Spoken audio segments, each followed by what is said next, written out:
এলাই।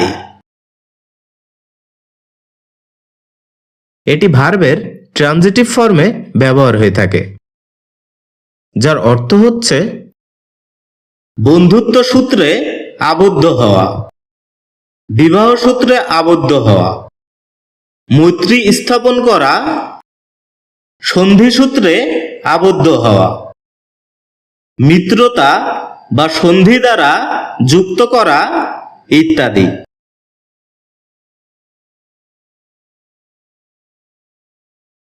এছাড়াও শব্দটি বাক্যে নাউন হিসেবে ব্যবহৃত হয়, যার অর্থ হচ্ছে মিত্র, বন্ধু, মিতা, সহযোগী, মিত্র রাজা বা মিত্র রাষ্ট্র, সন্ধিসূত্রে আবদ্ধ ব্যক্তি ইত্যাদি।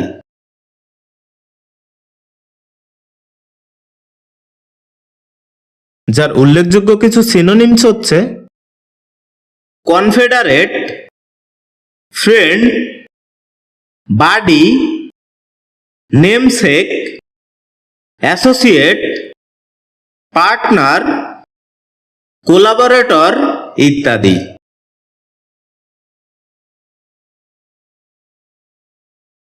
এ শব্দের অ্যান্টোনিমস হিসেবে ব্যবহৃত হয় ফো ওয়ার্ডটি। যার উদাহরণস্বরূপ আমরা বলতে পারি রহিম অ্যান্ড করিম এলাই।